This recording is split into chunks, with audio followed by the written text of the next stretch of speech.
All right, welcome on into the Ryan Ripken Show. Happy Wednesday.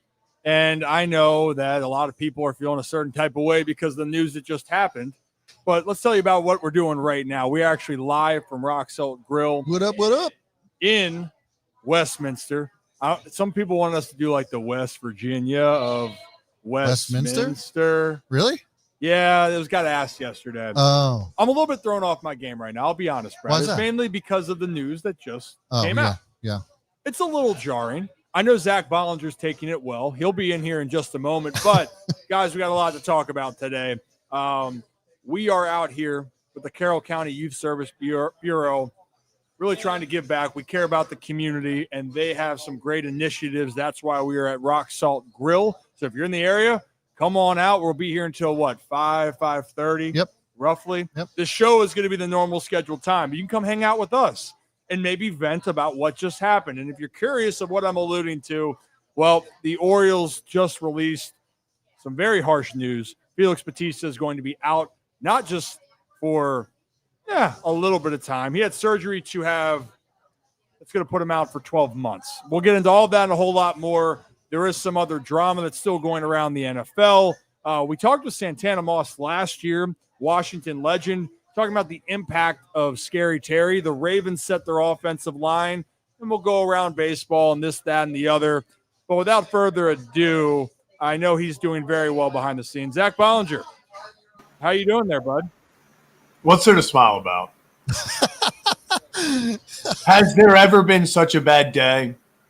I mean, every time I begin to see the light at the end of the tunnel, every time the Orioles, let's call it what it is. The Orioles finally gave the fan base what they're looking for. Guys are healthy. The young guys are coming up.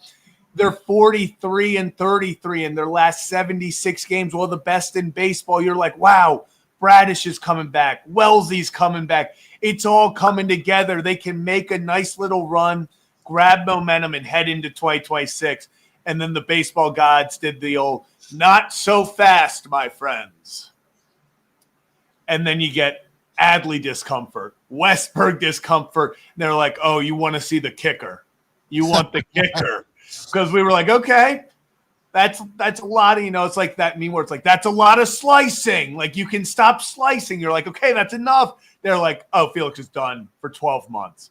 I double took it 12 months. I was like, that was a missed type of weeks, correct? I was just about to say, though, Zach, I mean, we look at Joseph Banger says Tyler Wells will be our closer next year. Look, there's not quite the size of the mountain, but there is a smaller mountain who's still a mountain of a man in Tyler Wells that could be capable of doing holding a closer role. And there's some other options out there. So, yes, it's terrible that Felix Bautista is going to be out for the next 12 months. Who knows what happens after that? I mean, sounds like a pretty serious shoulder injury. We'll have to have our resident sports injury guy back on, Yoni. You have to get Yoni back in about that as well. But I feel for Felix, but I don't know if all is lost. And Rip, what do you think about that? Yeah, let me pull up the tweet from Rock, and it's like, Rock, enough. You said the first deal right here, and then you followed up with the real hammer. But if you guys are listening on the on Spotify, Apple, wherever you get your podcast,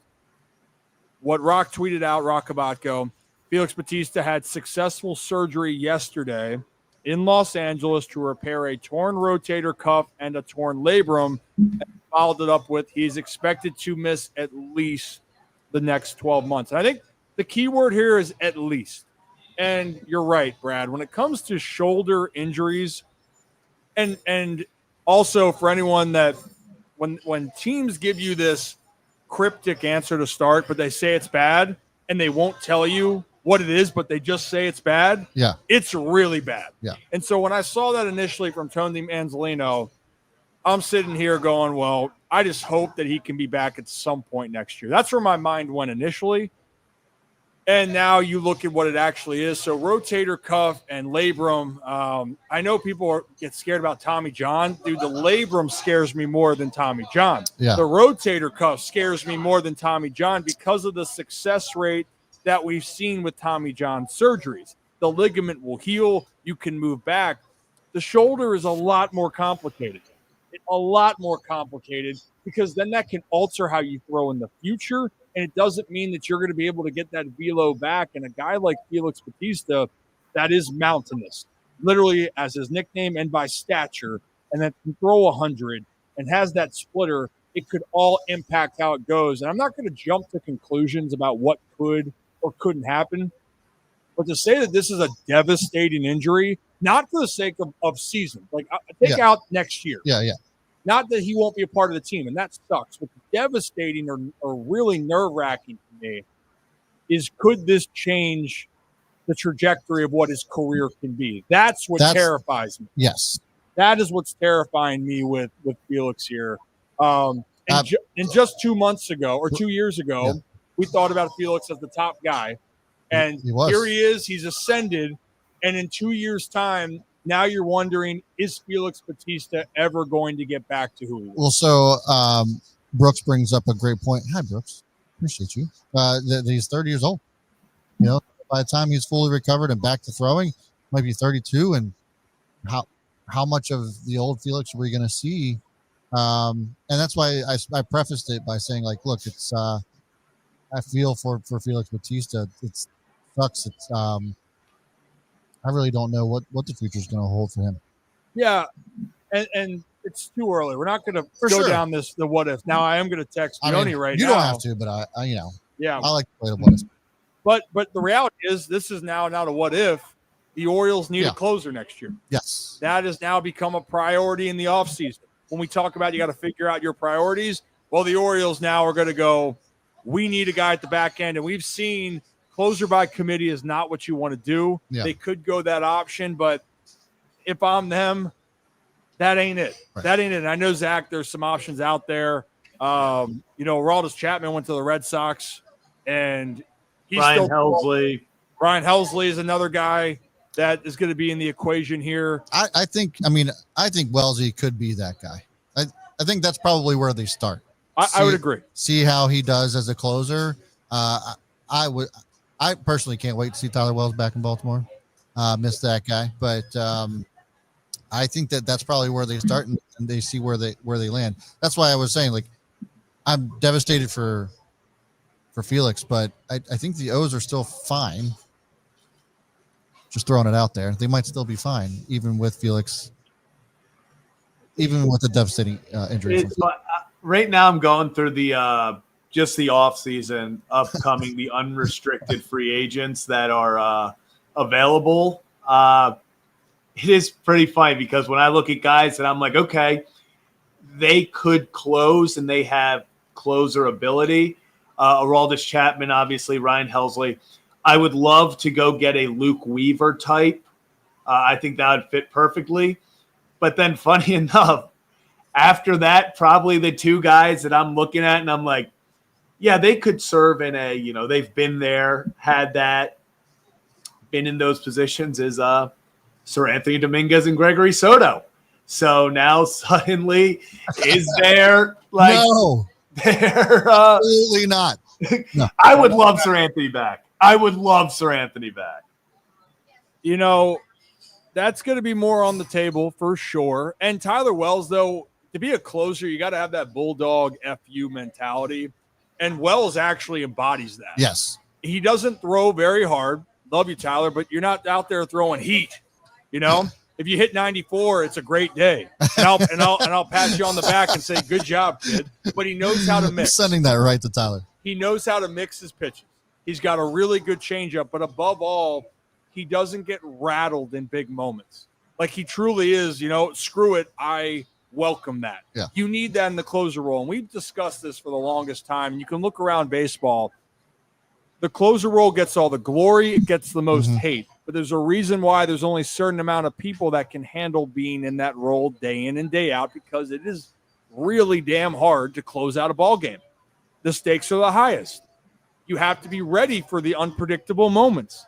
And then you also have to have the presence on the mound that can intimidate a lineup. It's like when you go out there, the other team knows that they are in trouble. Yeah. That's what Felix provided. When the Phillies traded for Duran, that's what he provides. Helsley obviously has had some speed bumps. Devin Williams, though, over with The Yankees has had speed bumps. I believe in Devin Williams down the road, but when Devin Williams in Milwaukee was coming in the game, people feared when he came in the game. Why? Because they would usually get closed out, and it was a win for the Brew Crew. So that's what you want from your closer. But He for is the also Orioles, available. so there's just so many thoughts. Now, you guys have seen from the bullpen, the rest of the pieces you can put together. Look at Rico. Zach got a Rico jersey after last night's 8th. Yeah. It's in the mail. It's in the mail.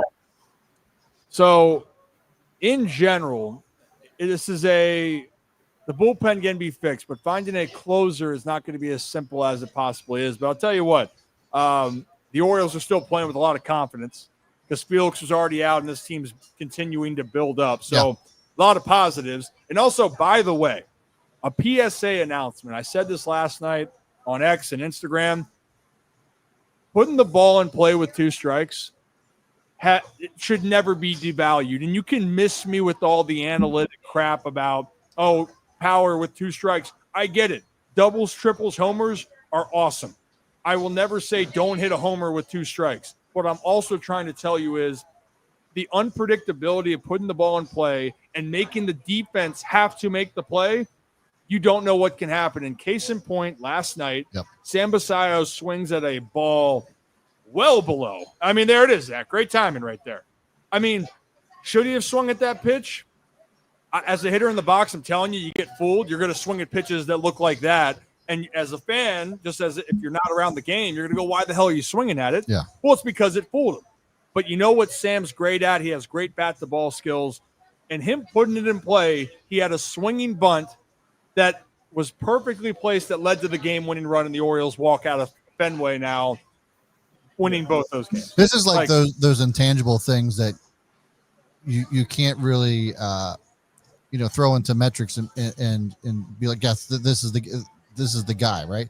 But like this kind of those intangibles that we talk about of just being able to dig out of something, even if you made a mistake. I mean, technically this is a mistake, right? Like you're not swinging at that. But Whitlock won this pitch. Right. That's the thing is Whitlock, this is a win. 2 strikes and he got Samuel the fish. Yeah. Like he got him fishing. He completely fooled him. He dropped it off the table and you're sitting there, you see him start to swing. And as a pitcher, you're like, ha, got him. Yeah. And then you watch this 21-year-old who has the bat to ball ability to just say, oh, I'm going to roll over it just enough so we're getting this run in. I don't need, like you said, Ryan, I don't need to hit it 200 feet. I don't need sack flies are cool. 300, 400-foot sacrifice flies are cool. If I just need to put it in play, he did it. This is something that actually someone asked me on the show last night, what does this, what's the difference? I was like, a lot of times this is just skill. Like this is, there's a lot of luck. Hey, you got to put it down there and get it, get the bat there. But for him to be able to, it feels like literally everywhere the ball's thrown.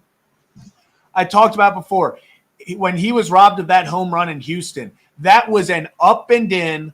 You should not be able to hit that baseball that he missed completely and almost put it out. Actually put it over the fence. Jesus Sanchez brought it back. But this kid, we talk about getting the bat to ball. This is as good as it gets. And this is, if you look around in big moments, sure. Could you end up grounding into that double play that cost you a game? Sure. Could you have that ground ball? Maybe if you're struck out or something happened where it led to another opportunity. I hear the logic. You cannot convince me that battling with 2 strikes isn't going to put more pressure on a defense and put more pressure on a pitching staff. And the case in point, what happened in the World Series this past year, that one unforgettable inning for Yankees, the Yankees fans, for everyone, the Dodgers put the ball in play with 2 strikes. They just put the ball in play, period. And Judge dropped the ball, a Volpe error, and then you don't cover first base with Mookie Betts with 2 strikes. So you're sitting there, and this is at the biggest stage. Were those great swings by the Dodgers? No, but that's what we're talking about. You put it in play, you can have those moments that shouldn't happen, or maybe you have luck go in your favor. And that ended up being the turning point. The Dodgers go on to win that game, win the World Series. The Orioles, in this case, get the ball in play.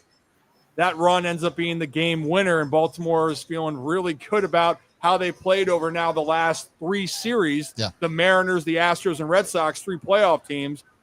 That's the PSA. So miss me with that. If you're telling your kids growing up, well, hey, don't give up the power. No.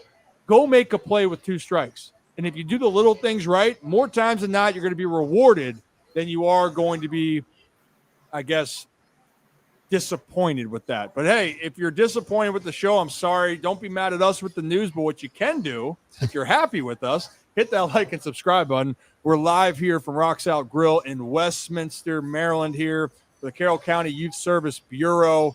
Got a nice Gunnar Henderson photo right there, just chilling. So people that come in, you can raffle it off, sign up to win the Gunnar Henderson photo. We're going to be here till 5:30. By Gunnar himself. Yep. I think that's from his first at bat, I'd like to say. The homer. Yeah. Shout out to Chris Lupton and Lupton Sports. Chris Lupton Sports, Lupton baby. Sports. Oh, yeah. So we appreciate them. But hit that like and subscribe button, guys. We obviously just got the news Felix Bautista done. Not just for the beginning of next year. He's going to be out all of next year.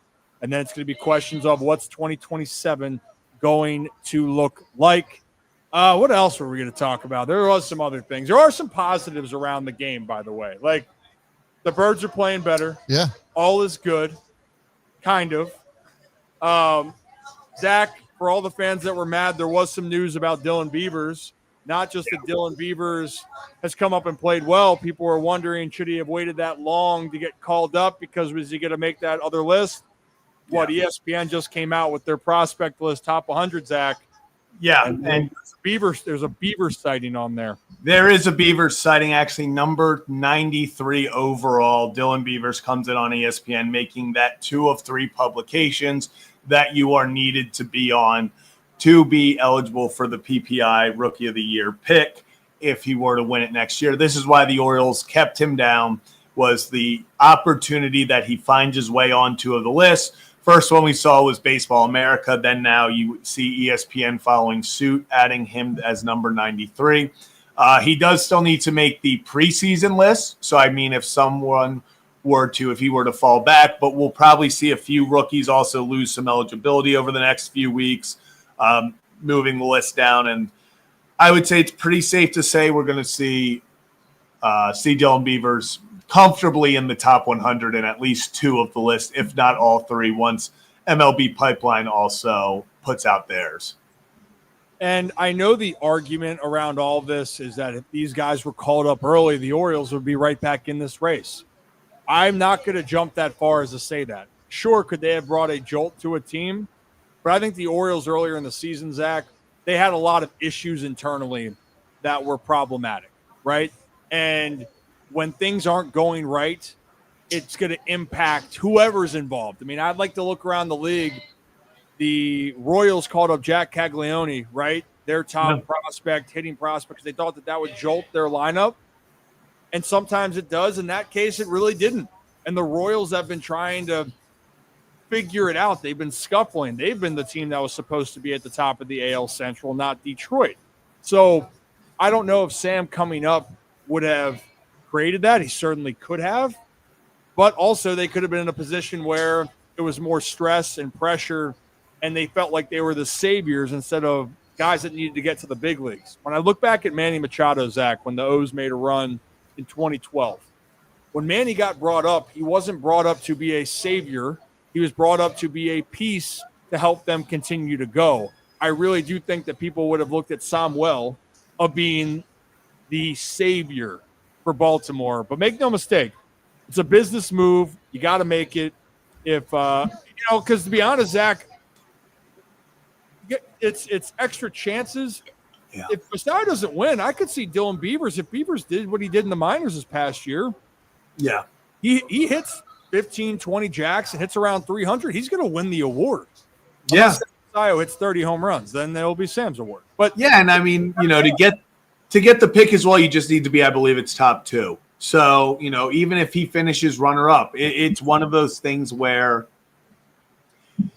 you can only benefit from Dylan Beavers now and Basallo being in that category, starting next year as a rookie, because we can sit here and go, oh, they need the extra reps.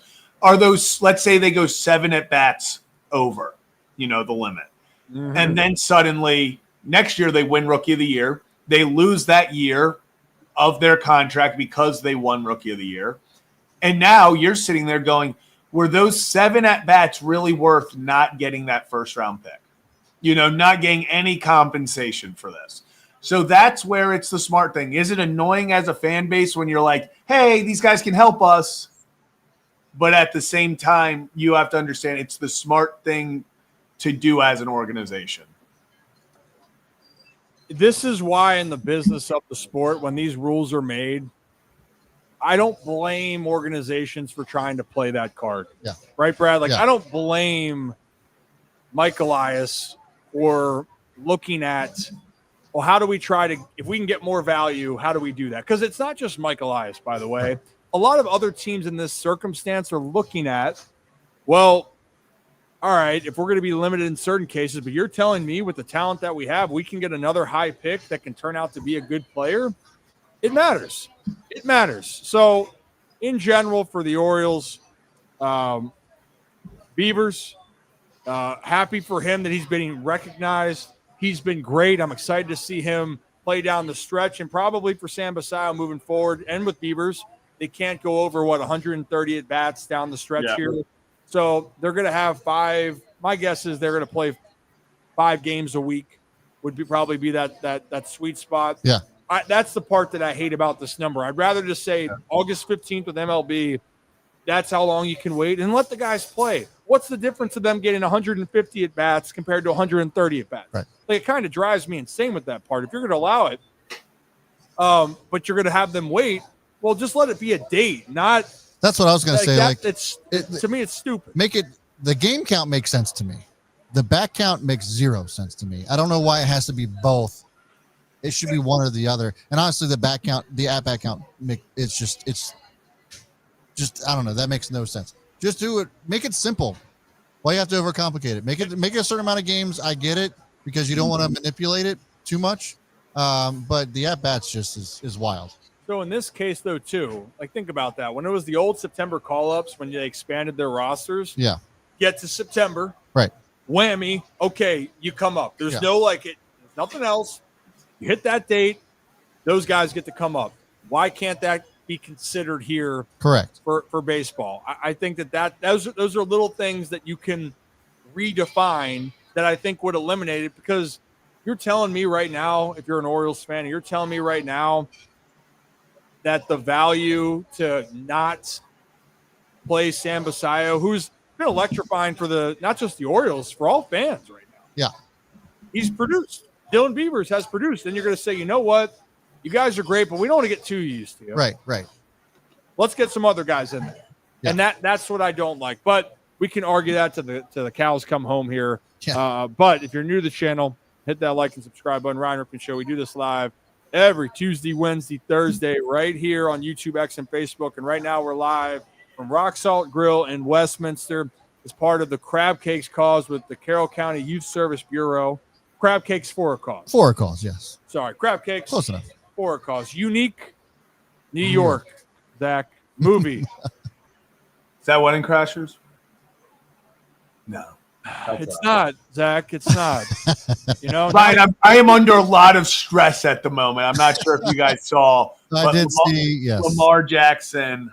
We are now left practice about 20 minutes early with the strength and conditioning coach and the team doctors. He was picked off the ground by a few of his linemen a few plays earlier. However, we did just get an update that a team spokesman just told us that Lamar's foot got stepped on and, quote, they are not concerned. Oh, well, that's not a big deal. So I don't know where.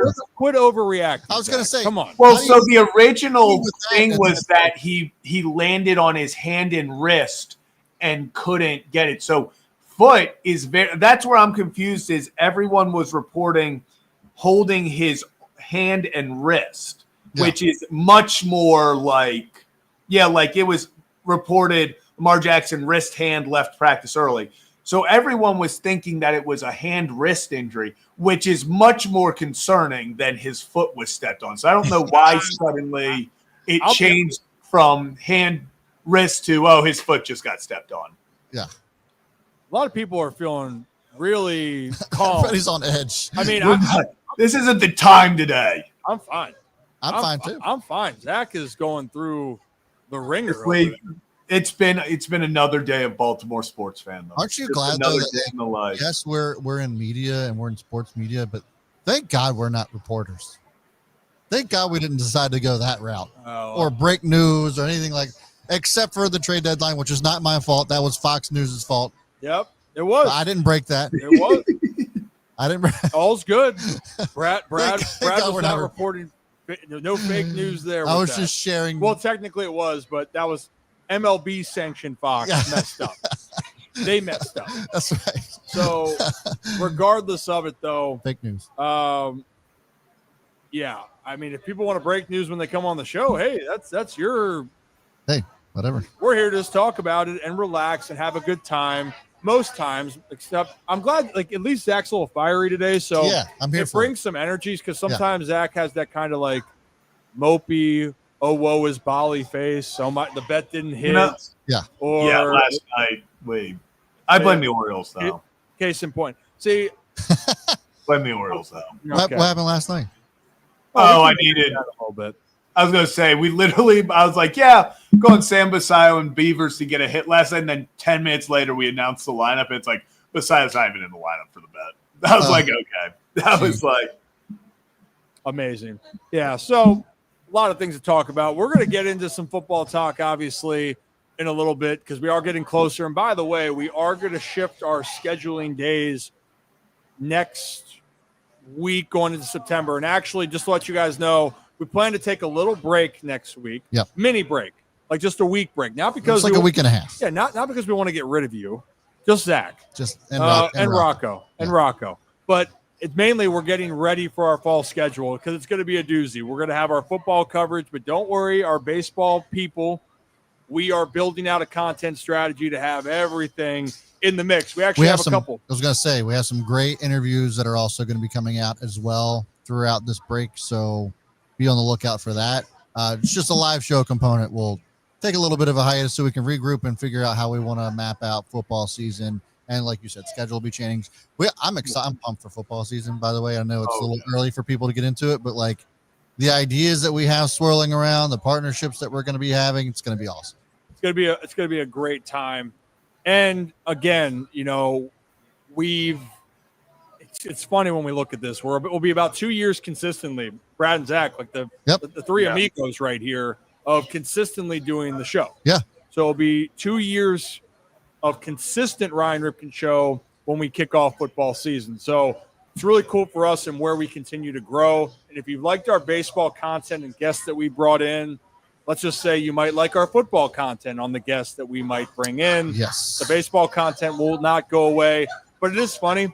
You're saying people aren't ready for football. People were ready for football a week ago, at least in the Baltimore region. And now that the boys came up, everyone's like, wait a minute, the boys are back.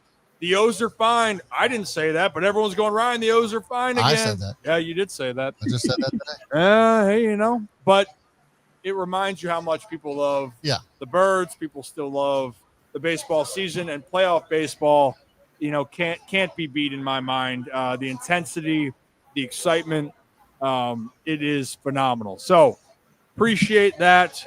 A lot of good kids out there. We appreciate all of you guys on Facebook, X, and YouTube where we're streaming from right now. So thank you guys.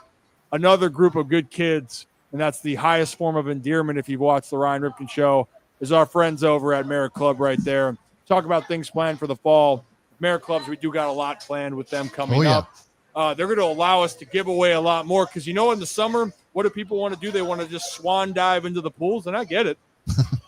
Count me in for that, but they're going to close down the pools, but their offers are about to go up through the roof, and they're going to allow us to do more. That's exciting. I'm a little bit terrified of what I can allow Zach to do. Ryan and his mate, Yeah, I was going to say, not his mate.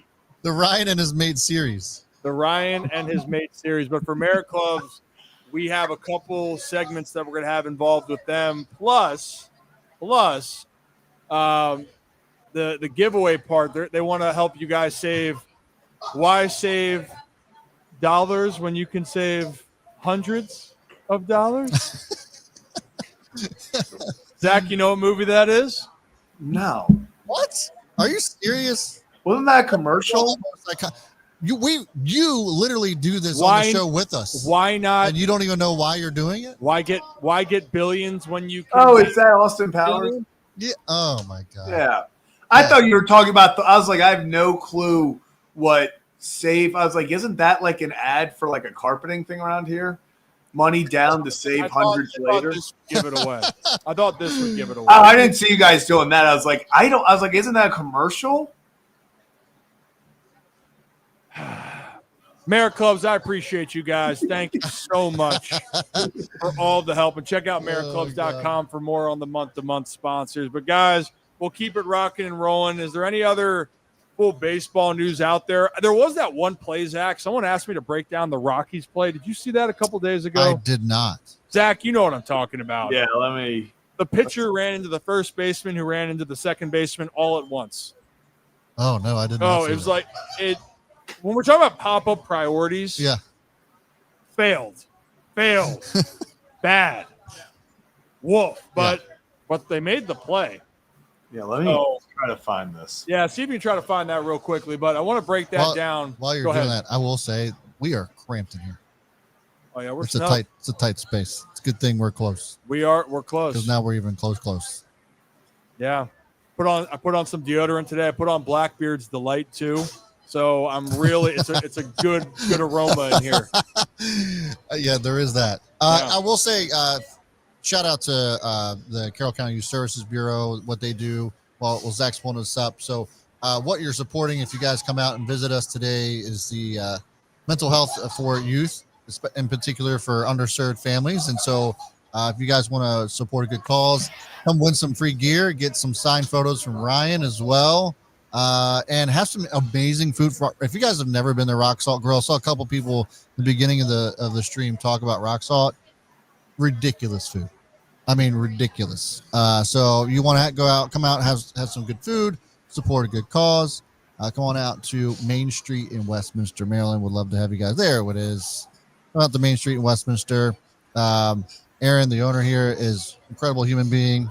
And you guys will not regret coming out. Do you want me to show you the hot pick, Zach, that I'm giving away? Yeah, let's see it. It's a hot pick. You've seen it before. But. Yeah, it's literally everywhere, but it's not signed everywhere. Hold on. Oh, my God. That's what we're giving away. Oh. There it is. What do you think the first thing Rip said when he looked at that as he was signing it for somebody? He's like, oh, I look good. Nope. That wasn't it. Well, what's the second look like? Yes, it was the hair. Yes, it was the hairline. Yeah. I mean, if we're being honest, the hairline is about the same, and I would argue it looks better right now. I would say that too. This looks like you look like you have a bigger forehead here than here.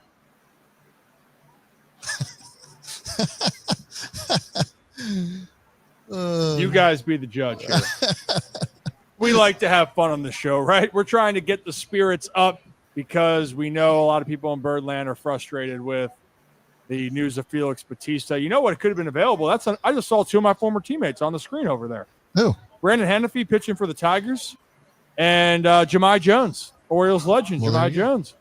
But, there you go. But Hanny actually, he throws like 97-mile-an-hour sink pieces. It's just woo. He was a starter. The Orioles let him walk. It's for a whole different conversation if you want me to go down that rabbit hole. I knew Brennan was a guy I knew would make the big leagues. Like you find that out. You have that feeling when they're young. I knew Brennan when he got drafted. That's when I came to the Orioles organization, and we were in Aberdeen together then. And you just could tell. Yeah. He knows what he's doing. Had Tommy John, went to a bullpen role after being a starter with the Orioles, went to Detroit. Been up and down, but I'm telling you, upside for him and some zoom. You know, he's good. Is it always a weird feeling for you, like knowing you play with some of the guys that you just see on TV, like national television? It's like, is it? I don't know what the feeling would be like, but is it like just a weird feeling? Be like, oh, I know that guy. I see him on TV all the time. It's kind of funny when the guys that you went through the trench. Oh, there's Charlie Morton too. There's 3. There he is. But when guys that you've been in the trenches with and you know them on a personal level, you know, you're happy you get to live out. You get them to live out their dreams. Right. Yeah. You know, that's the one thing for me is I wish, you know, I could have played better and had the then created my opportunity. Right. Sure. But yeah, I just love the fact of seeing them go out and make their dreams a reality. And that's why when you get in this game, you root for teams. Yeah. You know, people root for teams, but when you're in baseball, you really root for players because you realize you're playing for 30 teams or 29 other teams. So it's a whole different thing when it comes to the game. And Zach, we talked about it, like, you know, Mike Baumann, another Orioles legend, right? But Big Mike, I know how much he's gone through and trying to get back. And I know it didn't work out the way that he had hoped down the stretch for the Baltimore Orioles. But I know how much work he's put in. I saw another one of my teammates, Isaac Mattson, finally get up with the Pirates. And he went indie ball and then got to go play with the Pirates and his journey and process. It's like you really resonate with what some guys have to do. It's not always the glamorous, you're a high pick and you just get there. Yeah. You know? Dylan Beavers isn't even ranked. Yeah. It wasn't ranked. Yeah. Yeah. Oh yeah. It's tough. Did you find it, Zach? Yeah. Right here. You got it? Oh, you got the Rockies play real quick. Can we break that down? So let's pull this up real quickly. So this happened the other day. So Marte's swinging, and it is a nubber, and we're going to let it play out real quickly. Oh. So holy shit. There's You can't knock your pitcher down and then celebrate like that. No. And this is also to end the game. So let's recap. So Mejia's on the mound right now. 2 outs, 9th inning. Ball's way inside, and Marte just gets sawed off. But here's the thing with pop-up priority, right? I know that the first baseman's back, second baseman's not there, and I applaud Mejia for going for the ball because you know what? He goes, if no one's making a play, this guy's making a play. And so he did, but here's the problem. He Super Mario jumps. Like he does look like Super Mario. He does. It's do. And this is where number 25, and I'm sorry, I don't have the name right there. 25 catches this ball. The first baseman catches it easy. This is an easy catch. Yeah. Yeah. Pop-up priority goes, guys, in the infield, shortstop. It's Bernabel. Pitcher's basically last priority in almost every play, correct? Yeah, no, they don't want the pitcher catching the ball, period. Right. Unless if it's a pop-up to you Mound. and it was barely on the ground, barely off the ground, then it's just a blooper. Right. Oh, man. But that was warming Bernabel. Super Mario jump. That's warning hilarious. Bernabel, is that what you said? Yeah, that's him. It goes shortstop, second baseman are the 2 top priorities. Third baseman on his side, and then it's first base. Catcher, pitcher. Yeah. Pitcher's dead last. But I got to say, if we could get like a green screen behind Mejia here, like he's almost like a man on the moon. He's got some hops. But you know what I love is that he catches it. Everyone just throws up the hands. Like, hell yeah. Just absolutely destroyed your pitcher. I mean, it's on the pitcher, but that. He won the game. He's not getting up for a minute. He's like, that didn't feel good. Okay, good. Great. We won. I thought they probably didn't tell me one. Initial reaction when I saw that, I thought like knocked him out cold. I mean, look at them. They're just this guy. That's what they're saying. He's like, wow, what a play. And then like, what are we doing? And then the coaches, I want to ask Clint Hurdle about that. I'm going to text him. We should. Hey, Clint, I know awesome moment here, but like the coach in you thinks what? Because right now, like he got up there. He did. That's what I'm saying. He's got some hops. I mean, you think he can dunk, Zach? Yeah, he's also like 6'5", isn't he? We might have to look him up, but I can tell you right there, Super Mario. He must have had the invincible star, and then the star ran out right when he caught it. Dude, he's 6'3". He's 6'3". He's still tall. I thought it was. Oh, here it is. Hey, now. Yeah, that's a good. You know, in football right now, there. that's 15 yards. That could be. Could that be targeting in college? Oh no, he lived with the shoulder. He did. Okay, timeout. That was pure shoulder. I respect that hit. Right? Oh, where is it? I mean, that is some crazy hops. Hey, good for him. But they won the game right there. If that falls, probably both runs score there, which is the crazy thing. Because I think that ball gets knocked away. Yep, game's over. And he holds on. And since he caught it in football, that's the completed pass plus 15 yards. Nowadays. How that stayed in the glove is unreal. Look at that. Little snow cone action. Literally. Like this should not have been a catch, but he hung on. It's impressive. Yeah. Yeah, Brooks, I mean, the thing is, first baseman, actually, they're diesels, Yes. Coming from one of them, yeah, you think that we wouldn't hold on to the ball? Sometimes we have to deal with some erratic throws from pitchers. And the guys run down the line. You're like, well, you throw this up the line, I'm getting cooked. But you know what? We take it like a man. Yeah. And it doesn't feel good sometimes. Well, you used to be built like a tank. Yeah. Well, no, dude, B's a T right now. We've trimmed down. I know. I'm just saying. I used to be 245 when we were playing down the stretch there. But enough about me, Zach. Enough about me. It is the Ryan Ripken show, though. So I guess it's my name's on it. Name's on the show, Zach. Tomato, Zach. Yeah. That's sure. Yeah. Yeah, baby. Let me ask you a question and be honest, Zach. Oh, is that the horny one? Do I make you horny? Do I make you horny? Zach, this is a family-friendly show. Yeah. What are you doing? Nailed that. Oh, my God. Oh, my God. Look away, Ryan. Look away. I'm sorry. Look away. Oh, my goodness. Oh, my goodness gracious. Before we get into the NFL, can we talk about the best conspiracy theory out there? Have you guys been following the whole Matthew Stafford's dead thing? No. No. I mean, kind of like I've seen it around, but it's everywhere I look now. The internet's convinced that the Rams killed Matthew Stafford, and this is just a clone. That's why there were no updates. They were like, yeah, Matthew Stafford, he'll be around. And they're like, yeah. So when they showed him running on the field yesterday, everyone's like, hey, I need to see some pictures with him with a newspaper with today's date. But people are comparing teeth now. The ears are different. It's like an actual thing. But my favorite tweet so far is there's a hashtag that just said, Stafford died, McVay lied.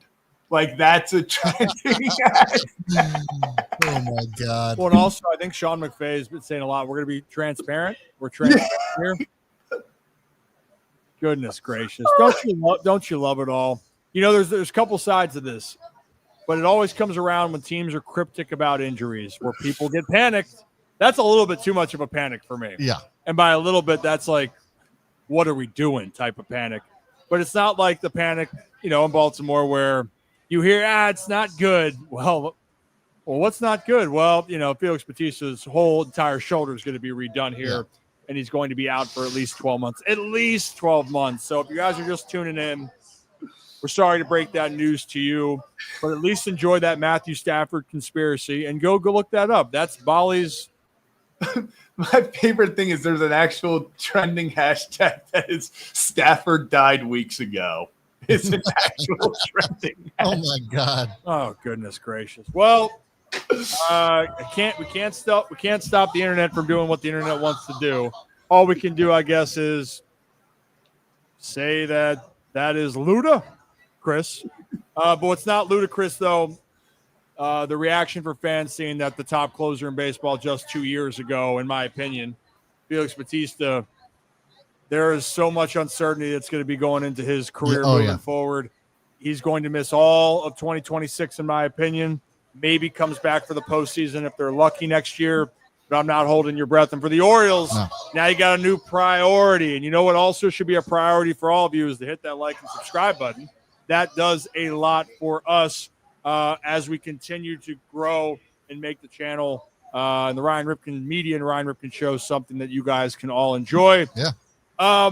Before then, we move from the diamond To the to the gridiron. gridiron. Diamond gridiron. Zach, why don't we go down memory lane for you and take a trip up to our friends at Hollywood Casino at Charlestown Races. Hey! West Virginia. Pretty good, That wasn't Brad. bad. I think Brad gives more energy than Zach at times, except Zach did get the energy yesterday. Yesterday, I did really well. I'm just going to pat myself on the back for that. It was one of his best ones. One of his best West Virginia chants, but Oh, really? not one of your best Bolly's Bets moments. I'm proud of you, Zach. Proud of Not one of my best Bolly's Bets moments, that's for sure. It was another tough one, I guess, technically, depending. Well, it didn't hit either way because Beavers didn't get a hit. So unfortunate there. You hate to see it. But the best part about being 0-1 in the week is the opportunity to go 1-1. So here we are, day number 2. And we're going with Ronald Acuna, 2+ bases. Acuna's been hot since coming back. A lot of singles, but against the White Sox today, I think he has an opportunity to use his speed, get one down the line maybe, or just make it simple and put one out. But we're going with Ronald Acuna, 2+ bases for the people. Ronald Acuna Jr., 2+ bases for the people. For the people. Help out Bali, and also, well, if you want to tail him, well, then you can, and you can do that courtesy of our friends over at Hollywood Casino. You can go to ESPN Bet and put down $10 here. Oh, wrong one. Remove. Wham. Well, Zach. There it is. Well, you can bet with ESPN Bet, but also let's take it a step further here, where on September 7th, Zach, we're going to be up there for week 1 of the NFL season. So we actually are going to get our timeline correct and our graphics correct to properly calculate how the boys do with their bets this year, because we could actually see where you're at. But it starts week 1 and Hollywood Casino Charlestown Races and ESPN Bet, the sportsbook up there. They're doing a tailgate party week 1 from 12 to 4, and they're going to have greats Chris Cooley. So if you're a Washington fan, you remember Chris Cooley, tight end. If you're a Ravens fan, you remember, still is, that guy that was so close to breaking the most rushing yards in a single season, Jamal Lewis. He'll be up there, and then plus the Ryan Ripken Show gang will be up there having a good time. And we know this, but if you don't know this, we love when our community comes out. Why? Well, we like to have a nice cheers, have a day, have a night, sip and smile. We've had our tequila cheers each time we've gone up there. And then if you like the show, you might end up on the show. Yeah. You can ask our guys that have been up there. They have made their way on to have a day and have a night. So hope to see you guys up there. The tailgate packages, $40 per person for the buffet, $60 for the buffet and all-inclusive beverages with that. Here's what I'll say to this. I know it won't be on September 7th, but when you can bet that I'll be on ESPN Bet when the Ravens play the Bengals and Zay Flowers Over 100. hammer it down over 100 yards. I don't care what the line is. Zay Flowers 100 yards. Yeah, Brad's infamous of like, hey, over-under's 52.5 yards. Great. My lock yards. Zay Flowers, 100 plus. Listen, I would have won a lot of money. Yeah. Whoever did it would Yeah. have won a lot of money. I don't remember what it was, but yeah. First 6-7 weeks of the season last year, I was on it. It was going. You were dominating. You were cooking. I was. Cooking. You were cooking. I was gonna say, are we gonna have Chris Cooley catch a football? Through a wall? You know what we should do? Do we know? He has the commercials. Ooh. I was gonna say Kevin's probably not coming, but it would be hilarious if Jamal Lewis actually bowled over Kevin. Oh, meet him in the whole Oklahoma drill. Yes. Like, does Jamal still have it against Little old Kevin. Well, maybe for this case, because Rocco likes the Steelers, maybe Rocco can be out there, and it's Jamal versus Rocco. Like I'm here for that as well. It's just that Rocco's still bigger than Kevin. I don't know. I think Kevin might hold his own more than Rocco. You think so? I don't know. Have you seen Rocco's legs? He's I got have to work seen on Rocco's it. legs. So let's see if he's tuning into that. But should be a great time up there. We can't wait to be up. Charlestown Races, Hollywood Casino up in West Virginia. There you go, Zach. Nice, a little bit of effort. That's good. It's good timing, too. Yeah. I was going to say, I'm trying to time it up. I'm doing a slight delay. Well done. Slight delay. Well, guys, we covered a lot of our baseball news for today. Let's get into a little bit more football conversations, shall we? I know people were worried about with Lamar Jackson in practice. Looks like he's going to be okay after falling on what people thought was his wrist and his hand. Apparently, someone stepped on his foot. The Ravens say they're not concerned, so I'm not going to be concerned right now. But if you're a Washington Commanders fan, you might be a little bit concerned of where you are, because still the headlines around this training camp going into the end of the preseason is signing their guy, Scary Terry. Terry McLaurin's still not signed. It still feels like the deal is going to be in the future, but they can't decide on a contract. Terry apparently wants at least $30 million. The Commanders aren't willing to give more than 27 or 28 as the numbers. But regardless, they need that dude moving forward. They need that guy. And actually, speaking of Hollywood Casino up at Charlestown Races, we got to talk with Santana Moss, Washington legend. And also, I think he can really relate to Scary Terry, wide receiver that dealt with a lot of quarterback play and a lot of underperforming quarterback play where people might have doubted how good he was. Well, guess what? Santana wanted to set the record straight on just how valuable, Jaden Daniels is everything to that franchise. But Terry McLaurin might be that heartbeat. So let me play that clip for you guys. Terry McLaurin and just having – he went out there. This guy arguably is one of the better receivers. I don't know what happened there. I don't either. Try this again. Yeah. Arguably is one of the better receivers, top 5 receivers in our division the last, 5 years without Jaden Daniels. You saw what Terry was able to do. Like the last 9-10 games he played in, he had 10. You include that Philly game, coming into that game, he had 9 touchdowns in 10 games. So now you add that game, he had 10 in 11 games. You see what I'm saying? Yeah. Like that's what having a quarterback does for a receiver. And at one point they were saying, "Oh, Terry's not really he's not a top tier wideout. Why isn't he?" This is only a guy that at one point we was calling Mr. 50-50. We had to change that name to Mr. Clutch. It's okay to be that guy. It's okay to be the guy that everybody talks about. But in order for you to be that guy that your team is going to consistently talk about, or the fan base is going to consistently talk about, it's about how consistent can you be, in your journey or through your journey in this league and on any level. And that's what Terry brought. He brought consistency. He was a guy that regardless of who the quarterback was, his play never changed. And then when the quarterback got better, his play rose to the challenge. So that's what pays dividends when you have a guy like Terry that's just been fighting, man, that's just been clawing, and that had that dog ass mentality before Dan Quinn them got in here. And that's what Dan did when he realized, like, oh, okay, I got certain guys on here that already have, what I talk, what I preach.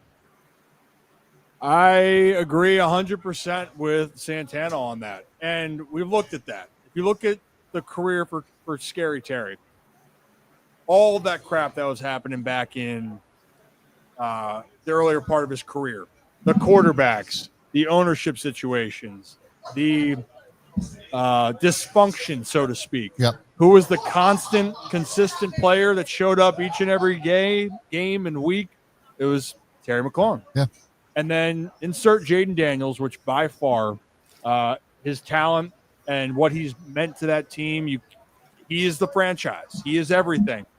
But his development also was helped by the presence of Terry McLaurin. Not only did Terry have a great year, like Santana said, he was clutch.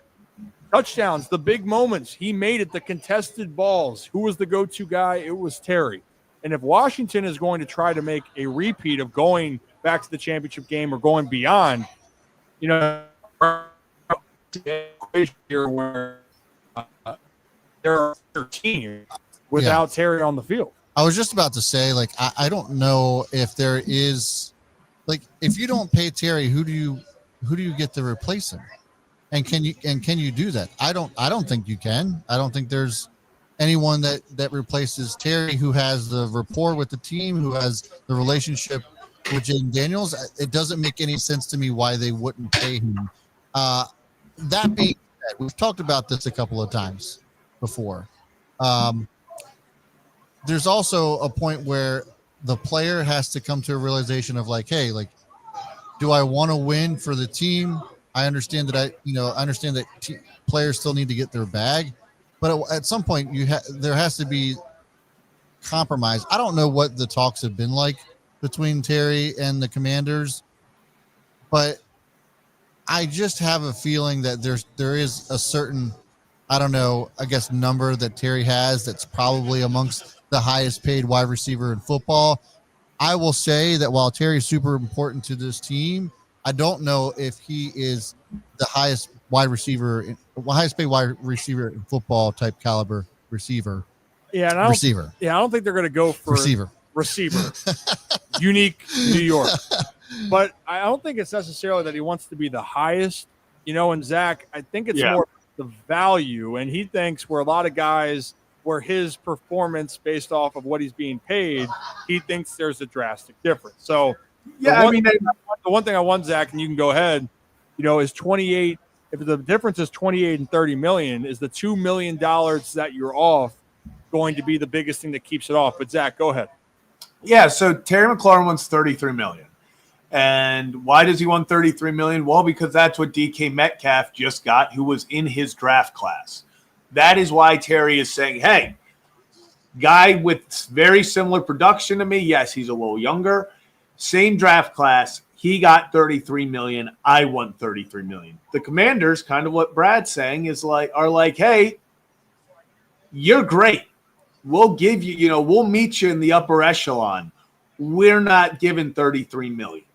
So they're going to have to figure something out. I would say they probably come down in that $29-30 million and call it a deal, eventually. But that seems to be where Terry is basing his asking price off of is, hey, I want $33 million because a guy that I have put up very similar production for with, let's be real, a whole heck of a lot less talent around me. Right.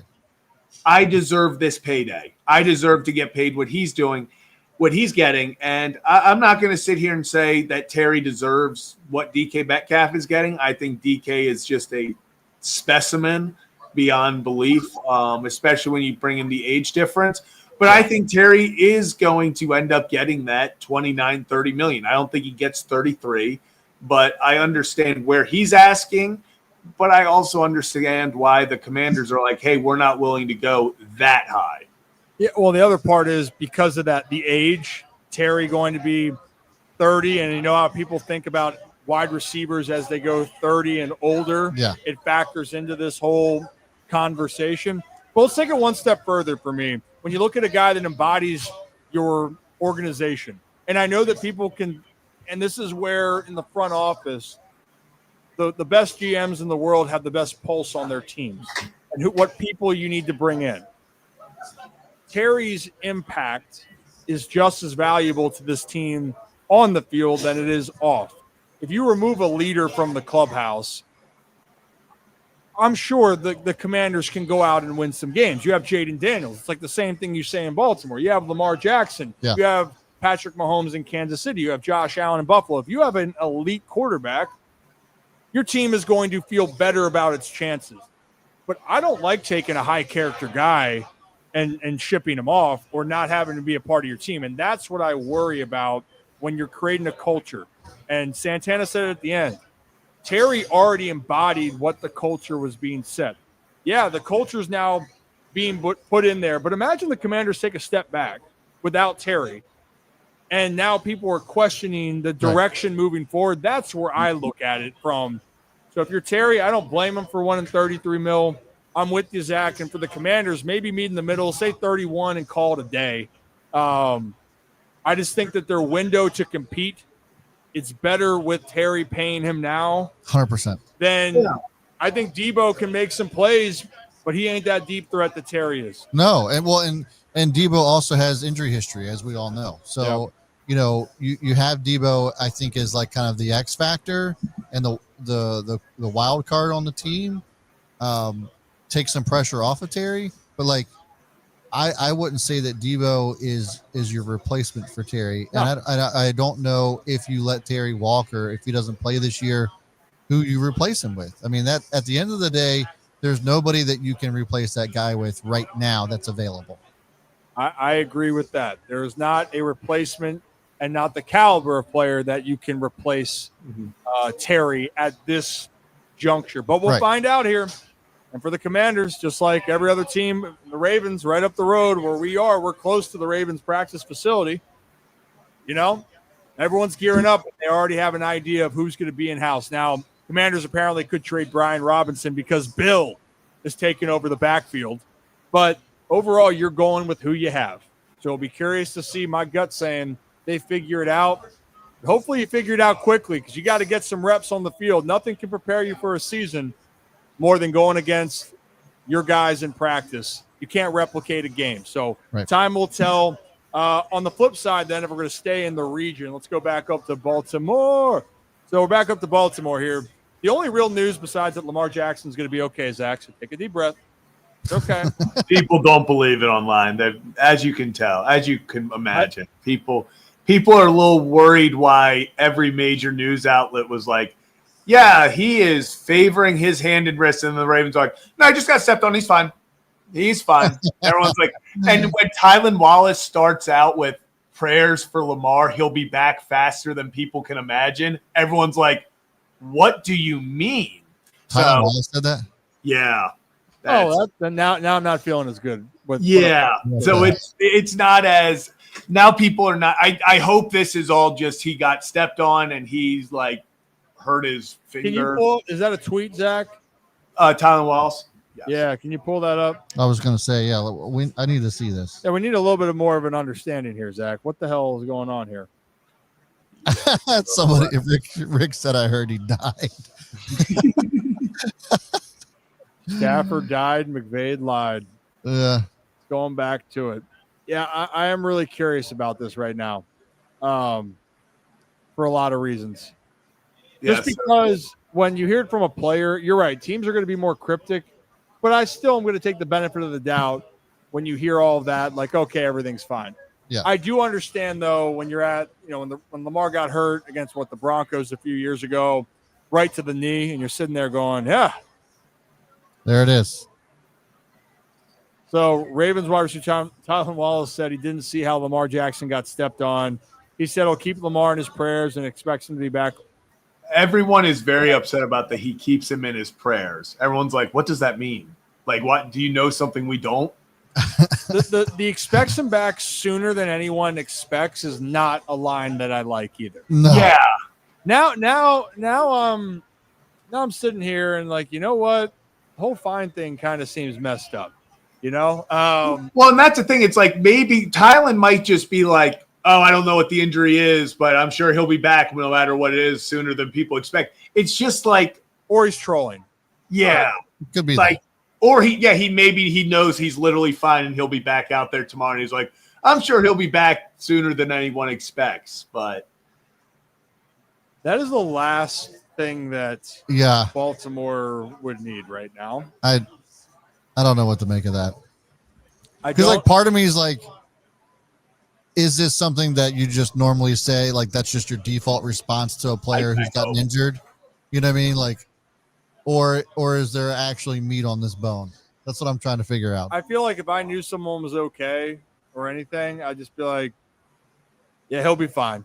He's good. Like, he'll be back. Don't worry. Yeah. I think always players like to downplay it. Some do like to troll.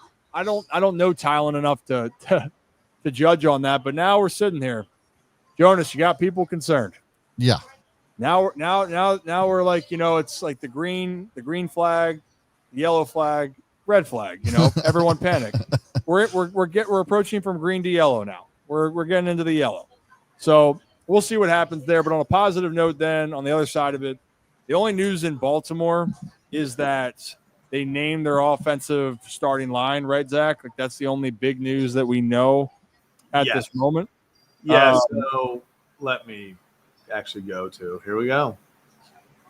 Courtesy of our friend Kevin Ostrecker. Locked on Kevin. Locked on Kevin. You pulling that up right there? Yeah, so Houdini. I'll zoom in so that we can just. Nice. Good. So right there, you can see the list. And Harbaugh revealed the starting 5 offensive linemen. I don't think this is really any surprise. You've been following. Ronnie Stanley, obviously, left tackle. Andrew Voorhees at guard. Linderbaum at center. Falele at right guard. And Roger Rosengarten, who had a great year last year, he is going to be at right tackle. And I know a lot of people have been really harping on the play of some of the line, unfortunately for Daniel there, that people have been really hard on him, Zach, because people want to look at certain plays. And, yes, there's always certain parts of people's games that can be better. But don't take our word for that this is a solid unit. We had Brian Baldinger in the offseason. Yeah. And actually Radio Row in the Super Bowl. So I got a clip right here, Zach, that I want to play of what Baldy thinks of the Ravens offensive line as a whole and how he thinks that, this group and how the Ravens develop guys, pretty damn good. Consider Baltimore's offensive line system as one of the best, I assume. Well, I mean, look, they lost a coach, unfortunately, Joe D. But, Ronnie Stanley stayed healthy this year. Yep. And he's had a problem doing that for a number of years. So they got stability there. More important than just watching Rosengarten develop is how do you develop together? Yeah. Because ultimately, you're only going to be as strong as your weakest link. And then you got to get really comfortable with the guys next to you. So the right side was a new side. Yeah. So you had to replace some guys. So, to see Falele right now and Rosengarten working together with Tyler, with Ricard, you can see the future, to me, looks really strong. So Baldy feels pretty good about that. Yeah. And I understand Falele can have some inconsistent reps. I think that's where people get caught up. It can be good. And then there's the, hey, what the heck kind of happened? Yeah. But I love the word of continuity. I love the idea of guys working together. Being in sync, I think, is so undervalued in general that we sometimes take that for granted. But for the Ravens up front, there's a lot of familiarity there. I think there's a lot of familiarity there, Zach, and I think that's what people should feel good about because they are bringing those guys back. And then he mentioned Pat Ricard is a fantastic blocker. And Charlie Kohler does a great job. So guys, you got some pieces, and that should help the Ravens moving into this year. Yeah, and I know the focus everyone is going to talk about is Daniel Falele. I know. And I get it. It's the elephant in the room of, okay, what's going on at the right guard position. I don't think enough people are fired up for Andrew Voorhees. I'm gonna call it like it is. This was a guy who was supposed to be a second-round pick out of USC. He was a mauler. He was just one of the most dominant players on the line you see. He goes to the combine, tears his ACL. What does he do? He then goes out the next day and goes, it's my leg. I can still do the bench press. Has the most bench press reps of anyone at the combine that year. On literally in the air cast with his leg completely straight. Does that, falls to the Ravens late in the draft. The Ravens trade up back into the draft to get him, say, we're going to redshirt you your 1 year. We're going to let you get back into it. And everyone will tell you, he is, lower leg injuries. Those are things that it really takes you a year to get back to what you were. Yeah. So he had the year of recovery. Then he had his, year of, going in and out, helping at times, kind of solidifying himself in. This is a guy I think is going to be your franchise left guard for the foreseeable future. So you get him back in there. Now I'm looking at Stanley. I'm looking at Voorhees. I'm looking at Linderbaum. I'm looking at Rosengarten. So those four, what did Baldy talk about? It's about how you develop as a unit. You now have with Daniel Falele, who they love, and even you heard Baldy is a fan of him. You have the pieces around him so he can succeed as well. He is not out there on an island. You have an all-pro next to you, and you have a rising, right tackle on to the right of you. That's a good position to be in. He doesn't have to suddenly, it's not like, oh, you have 3 bad linemen in a row and it's, hey, they all got to work together to, man up and win their things individually. You can game plan. So, okay, he's double teaming here. He's got help here, things like that. I think overall the line is a very solid unit. And I forget who it was. One of the ESPN guys was kind of talking about Ravens fans freaking out about the right guard position. And I think it's, a good reminder of if the right guard position not being the strongest is your biggest concern about a team, you've got a pretty good team. I think so too. And every team is going to have weaknesses, issues, but for the Ravens in general, when you have the pedigree of what the Ravens have done in the past and the offensive lines, for the most part over the years, being very solid as a unit, you got to feel good about the direction. And then on top of it, when you have the quarterback that you have in Lamar Jackson, who always helps an offensive line with just how talented he is, extending plays, etc., you got to feel very good about where they can go. And speaking of Lamar Jackson, actually, Zach, we found the clip from Tylan Wallace, right, Brad? I just found it as well. Yeah, it's not as bad. It's not as bad. So this is exactly what I was saying. So I don't know what Jonas Schaefer was doing by wording it the way that it was, and I felt as if this was taken out of context. It turns out it was. I'm not going to play the clip's running, but we're not going to play the audio. Kevin Ostreicher, shout out Kevin, actually quoted Tylan Wallace saying, "I was thinking he was just probably resting his arm. Obviously, keep him in our prayers and everything. Hope he's doing great, but I'm sure Lamar being Lamar, he'll be back sooner than before we know it." This Much to me, different. again, is a generic response to something that Tylan didn't even see, and he's just saying like, "Hey, shout out to my boy. I'm sure he'll be fine."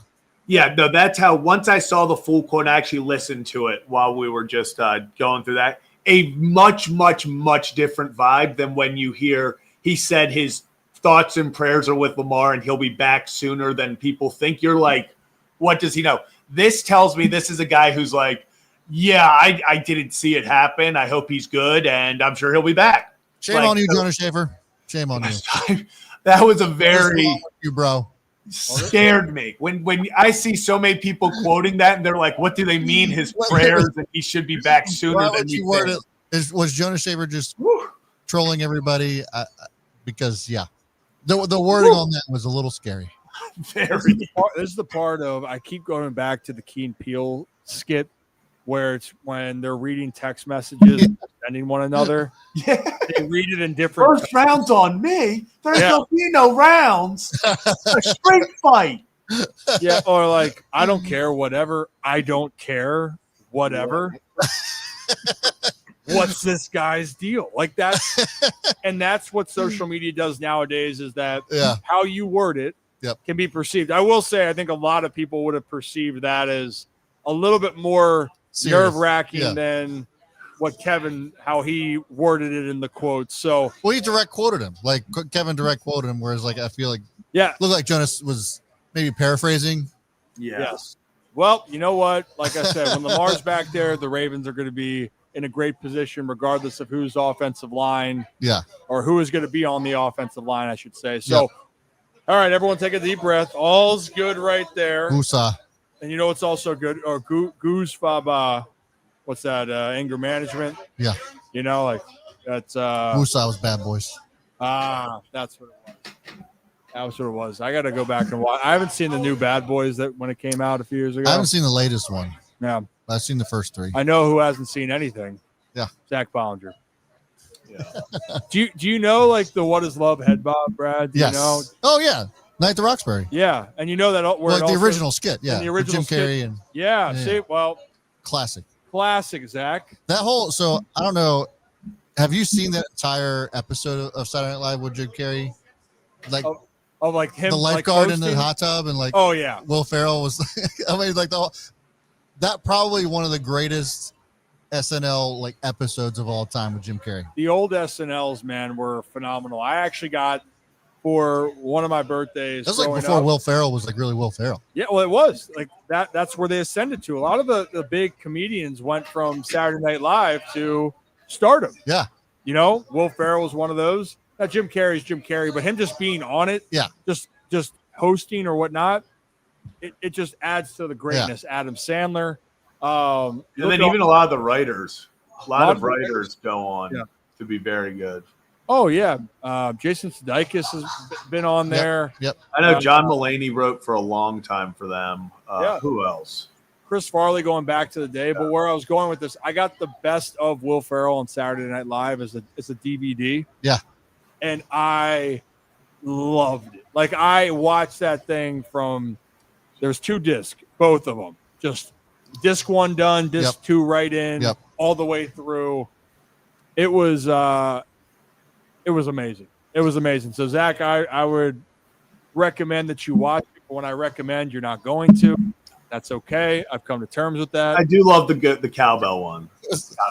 Deeper. So there's a cowbell. So this Jim Carrey one. So Jim Carrey was a lifeguard of a hot tub, and Will Ferrell comes in and like does laps in this hot tub, and it's like the most hilarious thing. He like Speedo, everything comes in with and just does like straight laps like he was in a pool, and Jim Carrey's like, gets out.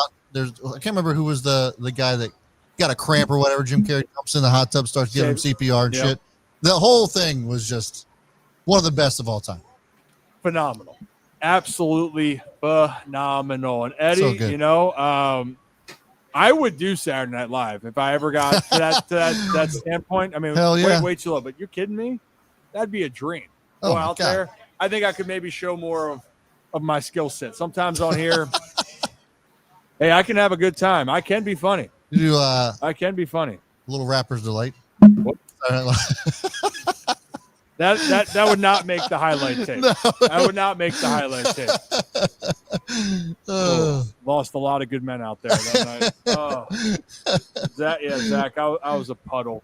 You know what, Rick? Was a good time, Rick, you made the gif that day about being a goof. That wasn't like that. That's not like out in the social setting, but that moment was one that we're talking inside jokes now. That Brad will not forget. No, I will never forget that for the rest of my life. Yeah, you know what? Inside jokes. Maybe we'll divulge that on Rip After Dark a little bit more. Yeah, so if you guys want to see the Rip After Dark, that's where we get a little bit more explicit and exclusive. Click that join button for Holy Shirts and Pants members. You join that. We do these behind the scenes. It's a lot more intimate. I can really talk and answer more of the questions, and you can hear about what the hell is happening after dark. Rip After Dark. So come on for a good time here. And also, Holy Shirts and Pants members, let me know if you want to join the Fantasy Football League. Those are the ones that we're doing for the Ryan Ripken Show. So let me know. I posted it on the YouTube community tab. And if you say yes, you're in. We'll create a time. And if we have enough people that want to do it for multiple leagues, then so be it. So be on the lookout for that. That would be great. Well, and Josiah, hey, love inside jokes. We'll talk about it tonight. Would love to be a part of one someday. I'd see there. I mean, it might be tonight. There is footage of this inside joke. I don't know if you want to share it. Well, here's the other thing. Ryan, can you name this? Do you know where this is from? What? This quote? Would love to be a part of it one day. This whole thing. This is a quote. I don't. Actually, I don't on that one. Oh, The Office. Michael Scott. I love inside jokes. I'd love to be a part of one day. Nah. Now you're in my territory. Now we're on my turf. I was gonna say, I was Office quotes. Yeah. Watch The Office. I like The Office. I'm not one of those guys that like seen every episode. No. Oh, I've watched. I was gonna say, unfortunately, I watched it the first time when I was like 12, 13, 14. And then I've gone all the way through, I think, 2 other times. So that's how I am with Friends. That's the era that I come from. Oh, Friends, I'll throw that puppy on. Yeah. All the way in the back. I love Friends. I do. Big Friends guy. I gotta say Parks and Rec, funny ass show as well. I couldn't get into it. I was told, so many people told me if I was, because obviously I love The Office, they're like, it's the same humor. I just don't think I gave it a fair chance. I watched the first season. I think I got to get deeper into it. Yeah, no, it's great. Chris Pratt, it was before he blew up. Great. some of the outtakes for Chris Pratt are absolutely hysterical. Oh my God. That's been out on social media. Yes. More on Rip After Dark with those. But, maybe we'll create a sitcom one day. Make it happen. You know what? I got to talk to Joey Molinaro about that. Joey, maybe get him involved. He does great stand-ups and skits. Actually, that would be the perfect. That would be pretty electric. Do it. We got to talk to Joey about the Steelers as well as we get closer. I want to hear what he thinks. If you're new to the channel, guys, hit that like and subscribe button. And also, if you're listening on Spotify and Apple, wherever you get your podcast, leave us a review. Help get the good word out. The review pushes it out to more people, and we're trying to continue to expand the Ryan Ripken Show to greater audiences. I'm trying to think, guys. I mean, I know in the NFL, the Cowboys are still the Cowboys, Zach. I mean, I was thinking about, do we really get into the fact that it's like a reality talking about TV shows, like it is. Yeah. Like somebody hurt Stack's feelings. I don't know. Friends is so ass. Well, I can't. We can't be eclectic. We can't like everything. We just have to like comedies, like strict first person type comedies. No. I like The Office and Parks and Rec and Friends, and I love Friends. Pivot. I pivot. Sometimes you just got to pivot and like other stuff. Yeah. I just don't get to watch as many of the shows nowadays. We're trying to build something here. Yeah. Well, when I do watch a good show, Jamie loves watching Somebody Feeds Phil. It's ridiculous. Seinfeld was not before my time, Rick.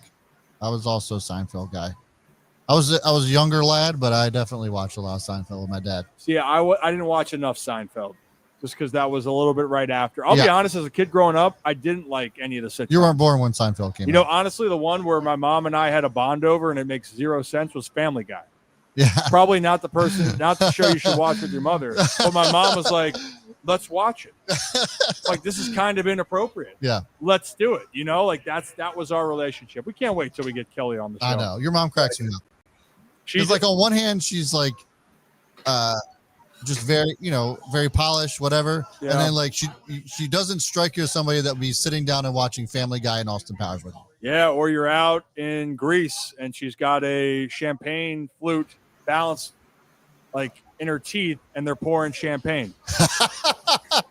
Kelly likes to have a good time. What I'm talking about. God. Yeah, that's what we're talking about. We need Kelly on the show. We will get her on the show here. But Dallas Spark Note, Zach, I think we don't think we have to do it today. No. It's just drama. Yeah. Just drama left and right. They're not signing Micah Parsons yet. There's always something going on there. And talk about a team that hasn't done a lot of winning. They haven't been to a conference championship game since before Zach was born. Yeah. Yep. That is well before. Not even just a little. Well before. What else around the league? And then, we talked initially, but Joe Flacco is the quarterback. And I guess that's where Ryan Clark was mad about Flacco starting, right? Zach? Yeah. So that the Spark Notes, do we have that clip or do we just want to talk about it real quick? Jason I have the clip. Oh, we have that clip too. Okay. If you have the Ryan Clark clip, let's play that of his displeasure, I guess, with the Browns organization with deciding to go with Mr. Joe Flacco, Baltimore legend. Let's play that clip. Joe Flacco starting at quarterback for the Browns is the correct move. Would you say that's right or wrong? I think that's the wrong move. I think you should have looked at one of these rookies to see if you had. Yeah. Oh, there we go. Quarterback in the building, whether it's Shador Sanders or Dylan Gabriel, who I felt both had good debuts here in the preseason. You know what Joe Flacco is. Don't make the comfortable, familiar decision. Figure out if one of these young men that you drafted in the 3rd or the 5th round could be the guy. So that was Ryan Clark on Get Up on ESPN. The big thing I want to point this out, they signed Joe Flacco for a reason. Yeah. They signed him to start the season for the Browns. And you could say, well, hey, give rookies a chance. Zach, we just talked about this yesterday with Anthony Richardson of how he needed some time and he needed that grace period to develop. Why do people feel like you got to start a rookie week one, especially the first 2 weeks, Brad? Yeah. You're playing the Bengals and the Ravens. First off, awesome moment for Joe coming back to Baltimore. But do you really want to put rookies in the situation where, let's just face it, and they both missed time in the honestly, training camp? this is what the Browns usually do. They usually toss their rookies in and absolutely destroy their careers. Yeah. I mean, that's what they do. And for once, they're not doing that. So I don't know, like, why as a Browns fan, you're like, hey, let's actually do the right thing and let this guy develop and let him learn under a Super Bowl MVP. Like, why wouldn't you want that to happen? I like that. Furthermore, Shedeur Sanders has even come out and said, like, I've learned a lot from Joe already. So why wouldn't you want him to continue to learn from Joe? And look, maybe Joe isn't the starter by the end of the season. I think I'd be surprised if he was the starter by the end of the season. I would be too. So my thing is, let him get 4, 5, 6 games under his belt, and then if Joe is not performing, or there needs to be a change in QB, then you could bring in Shedeur. That makes a lot more sense to me than just throwing him to the Wolves week 1 and then just basically setting him up for failure right out of the gate. I agree. And Zach, it goes into this conversation we had before the show. Look at some of the great quarterbacks. That was your point, right? Talk about it. Yeah, I mean, you look back let's look at guys in the league right now. Patrick Mahomes, Lamar Jackson, Josh Allen, none of them started. None of the guys that not week 1, yes. Yeah, not week 1. You look at guys like Joe Burrow was a first overall pick, so he started. That's very different than a 5th and a 3rd round pick starting. But he also got rolled. I mean, and it wasn't good. It wasn't great. He got injured because there was no talent around him. And, I don't think it's, we talk about it. They go Bengals, Ravens, Packers, Lions, Vikings, Steelers. I mean, that is a brutal stretch through October 12th. That is a lot of good defenses too. Yeah. So there really isn't, if I'm them, what's the point of me putting my quarterback in danger who probably isn't ready to begin with just because I'm like, oh, he has the most potential. We have seen so many quarterbacks in this league with potential get destroyed because of their confidence, because they're thrown to the wolves, have no success, and then suddenly they're blamed for it. What does it help if Shedeur Sanders goes out there and week 2, the Ravens defense, who we expect to be top of the standard in the league, they go out, pick him off 3 times. They score maybe, 6 points in field goals. Yeah. And he's sitting there, head down, walking out going, damn, I suck. That doesn't help anyone.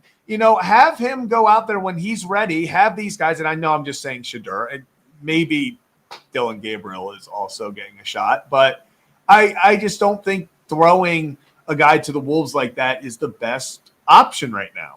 No, and they did miss time so far in training camp. Yeah. Right? Like they had time that they missed. Oh. Jackson Darts look great for the Giants. The Giants don't need to rush him. And Brian Dable, you can say what you want about the Giants. He's saying, hey, Russell's going to be our quarterback. We love what we've seen, but we're not going to rush him. I would have rather seen Jameis out there, but personally. Well, because Jameis did, I meant to send you guys the workout video from Jameis recently. It's amazing. He's going to have a great career after football is done. But when you look around the league, Aaron Rodgers sat behind Brett Favre. And that turned out to be a blessing for them, blessing for the Packers. Jordan Love, same thing, sat behind Rodgers. He's developed. Now, organizational structure is so important. Rodgers even sat behind Favre. And, I mean, there's the anomalies. Like, Andrew Luck is an anomaly. Baker Mayfield playing, that helps the fact that they needed a quarterback, and he also didn't start the year. I'm saying, unless he came in later on, right? Tyrod Taylor was the starter. Yep. It literally, they had to – but Baker, the Browns almost ruined Baker for different reasons down the stretch. Yep. So if you have a choice right now, even Tom Brady sat. Yeah. Everybody, like the true greats, outside what Bo Nix, coach is Sean Payton. Yeah, it's a stable head coach. I think you really it's circumstantial, but for most cases, starting quarterbacks that become elite in the NFL. It's good to take the pressure off them. Yeah, I mean, let's look at Sam Darnold. He was thrown to the Wolves, got absolutely beaten up every which way, and the Jets gave up on him because they're like, well, clearly you didn't jump in and become the savior we were wanting. You're gone. I mean, Josh Rosen is a whole different talking point. The way he was just kind of thrown out of the league after 1 year is still crazy. Yeah. But all of a sudden, Sam Darnold gets time to develop, learn a new system, actually learn from being in the league for as long as he was. And then it's like, oh, crap. Maybe these guys are actually good. Maybe expecting a 22, 23-year-old to suddenly become the face of your franchise and lead you to glory is a lot of pressure in the National Football League. You know, it's just the idea behind quarterbacks is, within a 6 months if you have a franchise guy. It's not the case. It's not the case. But it's become this thing where it's if you're not the guy immediately, it must be someone else. Yeah. Well, in some ways, in most places, they want to see success from the jump. In the NFL, you have to have a culture set or a coaching staff, whoever it is, to understand the process. Because if your process is that we need to win and win now, that can be a problem. But if you understand that there's going to be a learning curve and you're going to live and die by that, then you're going to be in a better position. And ultimately, the guys that we talked about that turned out to be elite, their organizations had good quarterbacks, helped to groom, and also understood what the long-term plan is. So we'll see how it plays out in Cleveland. But for right now, Joe Flacco's coming to Baltimore in week 2 to face the Baltimore Ravens. His first time coming back to Baltimore ever to the stadium. When they played the Ravens, it was away. So will be a very sweet moment and a very emotional moment, I'm sure, for Joe Cool. But you know what, guys? Appreciate each and every one of you. If you're new to the channel, hit that like and subscribe button. Ryan Ripken Show. We do this live every Tuesday, Wednesday, Thursday. For now, we're changing the schedule going into September, but we're live on X, Facebook, and YouTube, and I see the love on Facebook, YouTube, and X. Appreciate you guys, and we're live from Rock Salt Grill out in Westminster. Crab cakes for a cause with the Carroll County Youth Bureau Service. I think I have the photo right here. Whammy. We're out here, and the opportunity, right, to give back. And for everyone out there, why it matters to us, everyone goes through challenges in their life. And so I think that's why it can hit home. The connections of what you deal with, from mental health to addiction, you name it. A lot of people are dealing with quite a lot. And so we're glad to just play a part in this. And also, am I going to, twist my arm to come have some great crab cakes, oysters, which I've been looking at the list of there, the Massachusetts oysters. And I know the Maryland, Virginia oysters are astounding. Yeah, twist my arm for a good time. Yeah. Brad. So it's turned out great. I don't think Zach would have fit, though, in between us today. That might be looks a little cramped. It's a little tight. What are we talking about? Look at this. A little tight. Oh. It's a little. I like the very clear Ryan in the corner. I got to say, the lighting's not bad, though. Lighting's not bad. Lighting's pretty good. Pretty good.